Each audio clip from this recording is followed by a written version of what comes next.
Hello everyone, आज हम लोग बात कर रहे हैं unit 2 that is genetics. Okay, genetics में जो फर्स्ट चैप्टर है that is chapter number 5 principle of inheritance and variation. ठीक है, उसके बाद जीनेटिक्स के अंदर नेक्स्ट चैप्टर रहेगा that is molecular basis of inheritance.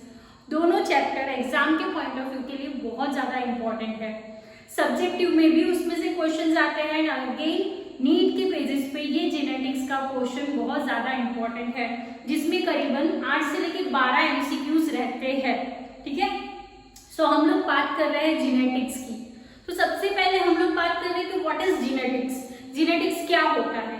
तो जेनेटिक्स एक ऐसा सब्जेक्ट है जो कि इनहेरिटेंस मतलब हेरिडिटी एंड वेरिएशन के कैरेक्टर्स को स्टडी करता है। ठीक है, और वो बेसिकली जेनेटिक्स है वो पेरेंट्स से ऑफस्प्रिंग्स में जाता है, मतलब अपना डीएनए जेनेटिक मटेरियल। ओके, हमारा जेनेटिक मटेरियल मतलब ऑल ओवर लिविंग ऑर्गेनिज्म का जो जेनेटिक मटेरियल है वो डीएनए भी हो सकता है एंड आरएनए भी हो सकता है, दो में से एक कोई भी हो सकता है। ठीक है, नेक्स्ट हम लोग बात कर रहे हैं इनहेरिटेंस। ठीक है, हेरिडिटी तो वो एक प्रोसेस है जिसके अंदर हम लोग जो कैरेक्टर्स है वो पास होते हैं एक जनरेशन से दूसरी जनरेशन में, मतलब क्या, पेरेंट्स से ऑफस्प्रिंग्स में। ठीक है, सो यहाँ पे उन्होंने इंट्रोडक्टरी पार्ट में पूरे डेफिनेशन समझाए हैं, जैसे कि जेनेटिक्स का definition.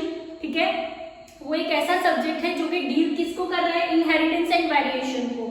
Next, inheritance and variation क्या है वो हम लोग समझ रहे हैं। इनहेरिटेंस मतलब पेरेंट्स से ऑफस्प्रिंग्स में जो जाता है that is inheritance, and again variation है मतलब वो एक डिग्री है। ठीक है, जिसकी वजह से प्रोजेनी जो है वो पेरेंट्स से चेंज होती है। मतलब अगर मेरे पापा का नोज है वो और मेरे नोज में थोड़ा बहुत डिफरेंस रहेगा, that is called the variation. मेरे मम्मा का नोज है और मेरे नोज में थोड़ा वेरिएशन रहेगा, that is because of genetics. Okay, heredity में। और ये वेरिएशन का सबसे मेन रीजन है sexual reproduction. Okay, asexual reproduction करेंगे तो उसमें वेरिएशन कम बनेंगे।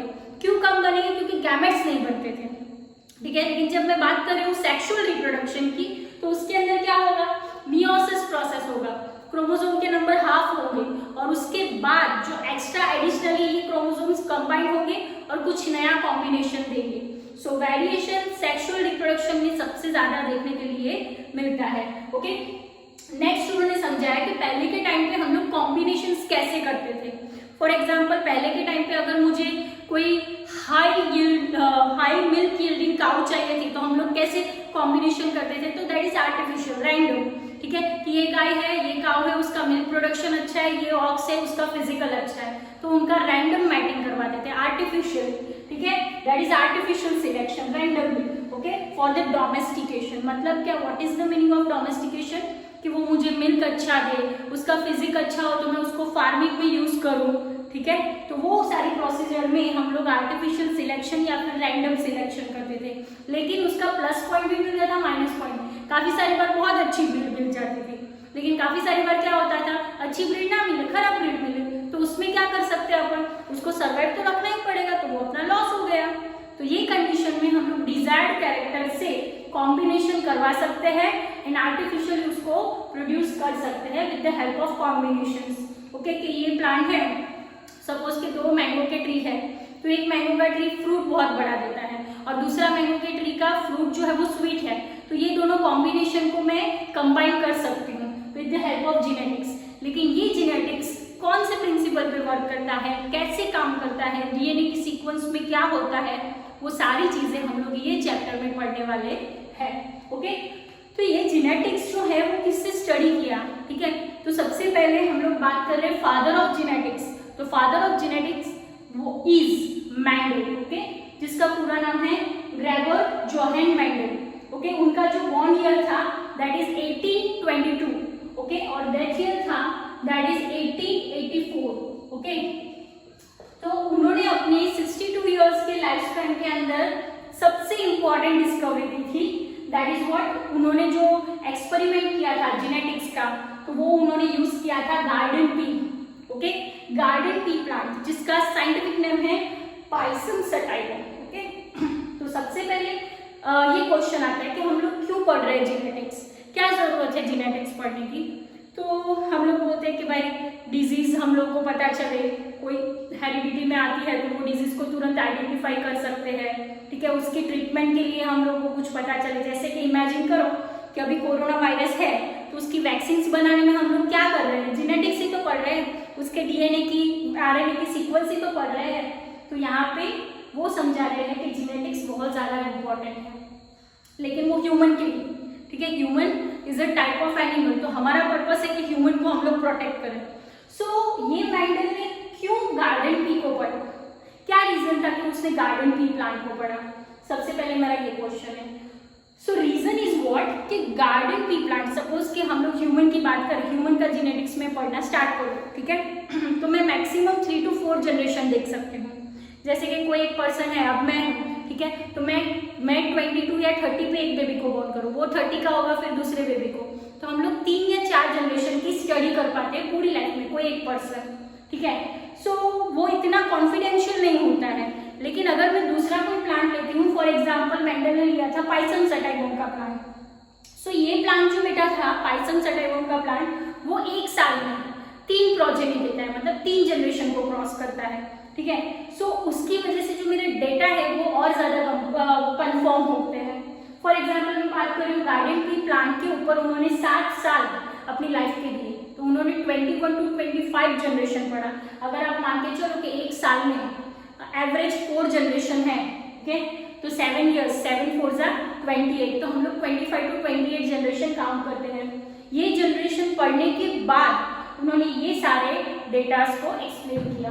तो सबसे पहले वो टाइम पे है ना, 90s के टाइम पे biology and maths was actually different stream, okay. तो फर्स्ट ऑफ ऑल क्या होता था कि वहाँ पे उसने ये जो अपने लॉज उन्होंने एक्सप्लेन किए, काफ़ी सारे रिसर्च इंस्टीट्यूट में उन्होंने उसका एक्सपेरिमेंटल प्रूफ बताया, तो कोई उसको मानने के लिए रेडी नहीं था, ठीक है। क्यों? क्योंकि वो टाइम पे biology and maths different field मानी जाती थी कि एक दूसरे को काफ़ी सारी बार मतलब एक दूसरे के कॉन्टेक्ट में है ही नहीं। दूसरी चीज़ कि ये जो उन्होंने एक्सपेरिमेंट किया था, ठीक है, वो फर्स्ट टाइम था मैथ्स एंड बायो का कॉम्बिनेशन, और पब्लिसिटी वो ज़्यादा नहीं कर पाए। एक्चुअली क्या था कि मेंडल 1884 में मर गए, ठीक है, उनकी डेथ हो गई। उसके बाद 1900 में मेंडल के लॉज को प्रूव करके उसको अवार्ड मिला। सोचो, तो मेंडल ने जब 1884 में उनको सबको बताया था कि भाई ये मैंने किया है, तो कोई एक्सेप्ट करने के लिए रेडी नहीं था, ठीक है। और वो टाइम पे क्या था कि सोशल मीडिया नहीं थे, ठीक है, कोई भी चीज़ थी तो वो पर्सन टू पर्सन स्प्रेड होती थी। न्यूज़पेपर्स भी उतने वो वेल डेवलप या सब जगह पे आर्टिकल्स नहीं जा सकते थे।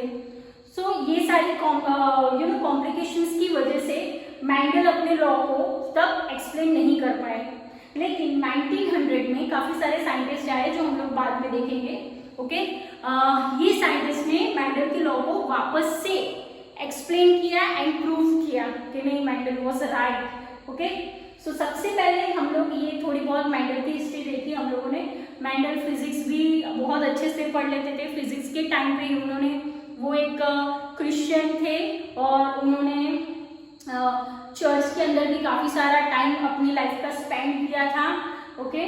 फिर उनको लगा कि नहीं उनको और ज़्यादा स्टडी करनी है, तो फिर वो मास्टर्स के लिए पीएचडी के लिए अगेन उन्होंने फिजिक्स का सब्जेक्ट चूज किया। और उसके बाद उन्होंने एक एक्सपेरिमेंट उनके जो कलीग कर रहे थे उसमें इंटरेस्ट लिया और फिर उन्होंने बायो का पूरा एक्सपेरिमेंट उन्होंने ये समझाया था, ठीक है। लेकिन वो टाइम पे स्टेटिस्टिकल एंड एनालिटिकल जो लॉजिक था वो सिर्फ और सिर्फ मेंडल ने समझाया था, जो कि अभी हम लोग समझ रहे हैं। और अभी भी मतलब सोचो कि हम लोग 200 साल आगे आ गया है, 150 साल जितने आगे, 200 साल डेफिनेटली हम लोग बोल सकते हैं। 1884 मतलब 15 ईयर्स जितने आगे आ गए, फिर भी 100 साल पहले वो इंसान ने इतनी सारी चीज़ों की डिस्कवरी की थी, जस्ट इमेजिन, ओके। सो ये जो था मेंडल ने जो लॉज निकाले थे, that is called the basic genetics, okay. सबसे पहले ये जेनेटिक्स हम लोग को पढ़ना पड़ेगा, उसके बाद हम लोग मॉडर्न जेनेटिक्स पढ़ सकते हैं। हालांकि आप लोगों के सिलेबस में सिर्फ और सिर्फ बेसिक जेनेटिक्स है। सो हम लोग आगे बढ़ते हैं कि मेंडल ने why Mendel choose Pisum sativum, okay. तो पाइसम सटाइवम ही क्यों चूज किया? उसके अलावा चलो मैंने तो आपको बता दिया कि ह्यूमन क्यों चूज नहीं किया, बहुत कम पढ़ सकते थे।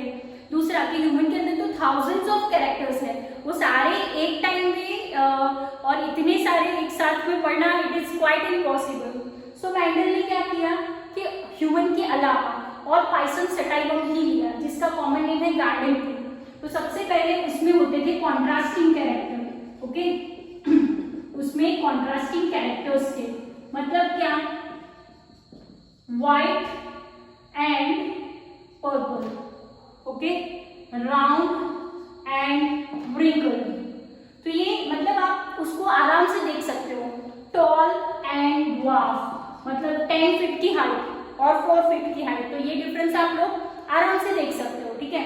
तो सबसे पहले हम लोगों में कॉन्ट्रास्टिंग कैरेक्टर्स ढूंढना बहुत डिफिकल्ट हो जाता है। फॉर एग्जाम्पल मैं स्किन टोन की बात कर रही हूँ, ठीक है। सो मेरा स्किन का शेड, तो उससे एक शेड अलग और एक शेड अलग, ऐसे बहुत सारे कॉम्बिनेशन मिलेंगे। लेकिन यहाँ पे कॉन्ट्रास्टिंग कैरेक्टर मतलब 50% ये 50% ये, ठीक है। White and black, that is the contrasting word, okay. Next that is they contains bisexual flower, okay.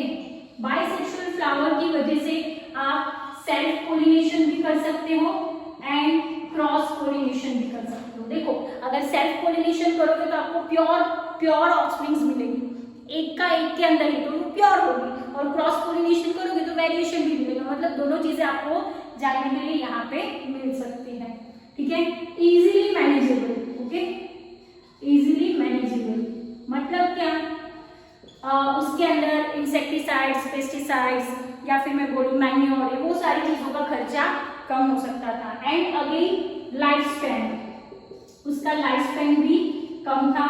And single time में, ओके, वो सारे ऑफस्प्रिंग जो देते थे वो सारे थे फर्टाइल। फर्टाइल मतलब वो भी अगेन नया प्लांट प्रोड्यूस कर सके। एंड कितने देते थे एक साथ, thousands of offsprings, okay, thousands of offsprings वो साथ में देते थे। That's why Mendel used pisum sativum. मतलब क्या, ये पाइसन सेटाइलम का प्लांट मतलब अपना जो नॉर्मल मटर है ना, ये उसका ये मटर इमेजिन करो कि ये भाई अपना मटर है, ठीक है। इसमें कुछ ऐसा ऐसा होगा, दैट इज सीड। तो ये हर एक सीड को मैं ऑफस्प्रिंग्स बोल सकती हूँ, ओके। ये ऊपर का कवरिंग जिसको मैं बोलती हूँ पोड, POD, पोड, ओके, ये अपने हैं सीड, ओके। और एक साथ बहुत सारे सीड्स है। अब ये अपने नॉर्मल मटर जैसे ही है, लेकिन इसमें डिफरेंस ये है कि ये पोड ग्रीन कलर का होगा, लेकिन उसके अंदर जो सीड है, पाइसन सेटाइलम के सीड है, वो होते हैं येलो कलर के। ये आपको याद रखना है, ठीक है। सो हम लोगों ने आज जो देखा है वो क्या देखा है, first of all principle of inheritance and variation की एक्सप्लेनेशन, जिसमें जेनेटिक्स क्या होता है, इनहेरिटेंस क्या होता है, वेरिएशन उसका कॉज क्या होता है। नेक्स्ट हम लोग बात कर रहे हैं ये जो वेरिएशन है, तो उसमें उन्होंने बताया कि डोमेस्टिकेशन के लिए जो हमारे पास साहिवाल काउज है पंजाब में, उसमें आर्टिफिशियली हम लोग रैंडमली सिलेक्ट कर देते हैं।